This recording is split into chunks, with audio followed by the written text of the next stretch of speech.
Hello guys, ito po yung tutorial para dun sa gustong mag-apply ng banker. Basta nakapag-kumpleto ka na ng sa Pisoner, nakapagpa-join ka na ng 10, pwedeng pamilya mo, pwedeng ibang tao, basta may 10 ka na na-invite, magiging manager na ang tawag sa'yo.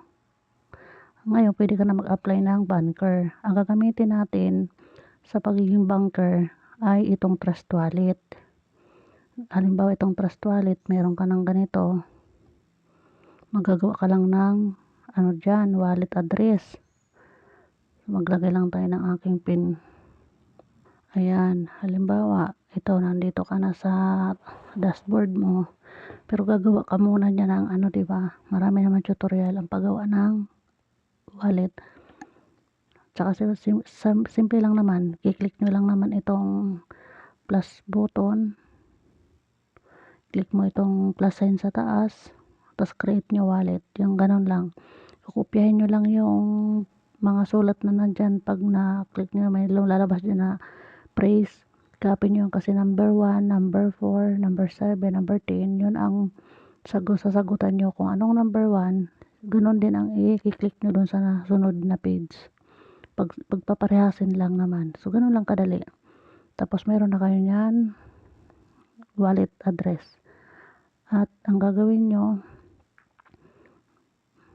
bubuksan nyo dun sa taas katulad nito, di ba? Ito yung wallet address ko para sa banker. Ito i-click nyo na dalawang bilog na magkapatong. Ito iba ko, itong dalawang bilog sa taas, yan ang i-click. Ang gagamitin nyo pong USDT Tether, itong USDT BNB Smart Chain, dahil BIP20 ang kailangan natin i-connect doon sa Pisoner para maging banker tayo. So ito, i-click mo yan, nakita nyo sa taas USDT BIP20 BNB Smart Chain, ganito ang logo, letter T, tapos ang sa gilid dilaw. So yan po ang ating gagamitin. So i-click nyo lang po itong receive, ikakopy nyo ito, yan ang ipipaste nyo doon sa Pisoner. Punta tayo sa ating Pisoner. Ako, naibind ko na ito, ipapakita ko lang sa inyo, naibind ko na itong sa akin USDT BIP20. So ayan, maglalagay na tayo sa so nandito na tayo sa Pisoner, mag login lang tayo. Yan, maglagay lang ng password, verify credential. So dito na tayo sa dashboard ko. So ang pagbind, ito pong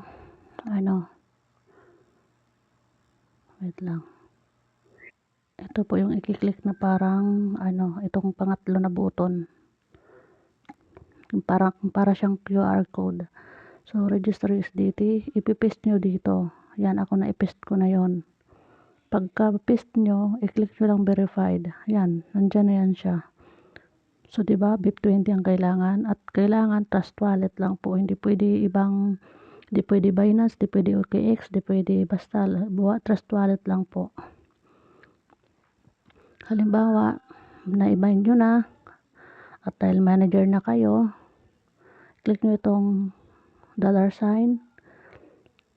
Ang minimum dito na pagiging banker, 20 USDT ang ating ipapunds. Proceed as, halimbawa ilagay mo dyan $20, $20 kasi ang kailangan, ganyan, lagay mo lang ng ganyan. Tapos i-click mo yung proceed as banker, ganon. Tapos may lalabas dyan na, ayan, click natin.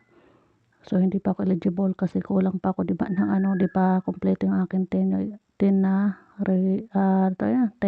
invites, pero ito ay 10 lang. So ganun lang guys, diba? Yun, ilalagay nyo dito ang proceed as a banker 20.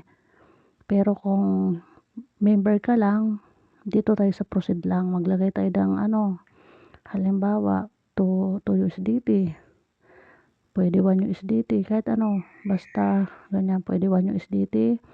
I-click mo itong proceed, kasi ito pwede tayo dito maglagay ng funds kasi sa member pa lang naman tayo. Yan, halimbawa 1 USDT, di ba sa taas.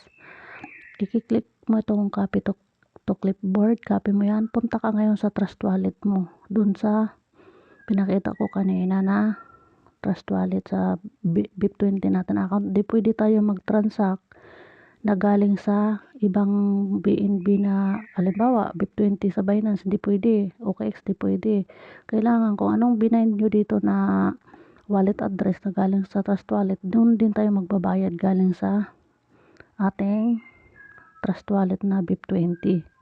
Yun po, malinaw po guys. Wag po tayo magsisend ng other wallet address kasi hindi po yan makikredit sa ating account dito sa Payoneer. So ganun lang kasimple guys. So ganyan, copy mo yan, send mo na. Tapos yung hash code is ipipaste mo dito, isusulat mo dyan, tapos verify funds. Ganun lang siya guys. Yung hash code naman ay doon yun sa pag-send nyo po ng wallet ng pera sa resibo nyo. Nasa Trust Wallet nyo yan. Susulat nyo lang dito yung code na yun. So ganyan lang dito guys. Ang kung member ka doon lang sa proceed, pero kung gusto mo magbaging banker, $20 ang minimum na i-deposit. Tapos yun nga, sa pag activate, ito lang ang i-click na view Unimetrics. Ang nakalagay dyan Unimetrics muna, pero pag may account ka na, view Unimetrics na yan. Yan lang ang i-click, lalabas dyan na activate. Sa pag-transfer naman ng funds, itong i-click na dulo na arrow na transfer cash. Pero dahil kung credit ang mayroon kang balance, dito may lalagay sa credits to send. Kung cash talaga mayroon kang cash, to send naman dito sa cash. Tapos ilalagay, huwag pong kalilimutan ang ilagay dito sa taas yung ID number niya, ang ilalagay o kaya email. ID or email. Tapos i-proceed mo lang. Ganun lang kabilis ang pag-transfer ng funds dito. Para ganda dito, kayang-kaya na lahat ng tao na magkaroon ng account sa Payoneer dahil 10 pesos lang. At yan ay darating na panahon, basta tuloy-tuloy lang ang ating account. Tapos dito nga po, di ba, kung kailan tayo nag-register. So halimbawa ito yung ko, yan. Ito yung aking mga downlines, di ba? So di ba, mga pamilya ko lang din yan. So yan ang kung kailan tayo nag-activate. Ganon din tayo mag-expire na ating 1 month. Saka lang tayo uli mag-reactivate. Dito, click ulit yan na reactivate. Dito sa Unimetrics 3. 10 pesos lang naman yon bawat pitsa ng ating pag-register. Kasi yun ay para lagi tayong active dito. Palagi tayong partner member. Kasi pag hindi ka nakapagbayad ng 10 pesos, siyempre hindi ka active. Diba? So, wag mong panghinayangan ang 10 pesos. Lagi po, every month lang naman yon. Tandaan, isulat po ang pitsa kung kailan nag-register, kahit yung yung pag-activate po ang mahalaga. Kung kailan ka nag-activate, yun din po ang pitsa na mag-reactivate ka noon sunod na buwan. Ganun lang siya dito guys. So, ito lang, log out na yan. Dito sa Unimetrics, makikita mo naman dito yung Unimetrics. Yan, may total frontliner na 7, total downlines 10. Dito activation, ito, di ba?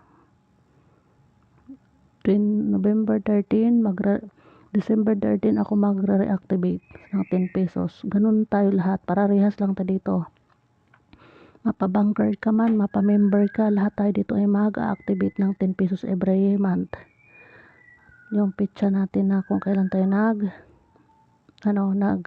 nag-activate. So yung ating withdraw funds dito yan sa may banker, cash out your balance through a banker. So coming soon pa kasi di ba pa lang naman natin, launch lang naman ng November 11. So pag na-open na yan, siyempre palaki-lakihin muna natin ang ating balance dyan. Pag malaki na yung balance natin, di saka na tayo withdraw. Kahit man lang 100 ganon. Depende na sa inyo po kung magkano, basta approve. Kung aaprubahan agad, edi maganda. Basta wala pa naman dito withdrawal, kasi ano lang, ituloy yun sa baba. Pwedeng ibenta nyo na lang ang inyong sa kung sino mang member ang merong gustong bumili. So kayo na lang ang mag-usap, bayaran na lang kayo. Ita-transfer mo sa kanya yung iyong credits or ang iyong cash. Pag na-transfer mo na yung cash mo dito sa kausap mo, siya naman ang magbabayad sa'yo through GCash. Kung magkano, kung halimbawa dito sa cash mo mayroon kayo dyan 5 USDT, so yun ang ita-transfer mo sa kanya. Ita-transfer mo sa kanya dun sa kanyang trust wallet sa BIP20. So siya na lang ang magbabayad sa'yo. I-multiply na lang ang halimbawa ang USDT ngayon is 58 times 5. O di yun ang babayaran niya sa iyo para may pera na panggastos, di ba? Ganun lang dito, guys. Share lang natin ang ating referral para lalong makatulong din sa iba, tsaka lalo tayong mag-duplicate. Hindi lang para kumita, para sa naman tayo dito, ipantay-pantay lang tayo. Para lalong dumami tayo dito at umabot tayo ng milyon-milyon. At pag naging milyon din ang kita natin. Ito naman ay merong spillover galing sa iba, hindi lang naman ang galing sa'yo. Kaya tulungan lang dito sa paparegister, sa pag-i-invite, para marami pang matulungan, di ba? Paki-subscribe niyo naman po yung aking munting channel, at marami pa dyan na pwede nyong bisitahin, panoorin. May libre din dyan para pagkakunan din ng pambaya dito sa ating monthly. May mga pre-application dyan na pwede nyong pagkakitaan. Salamat.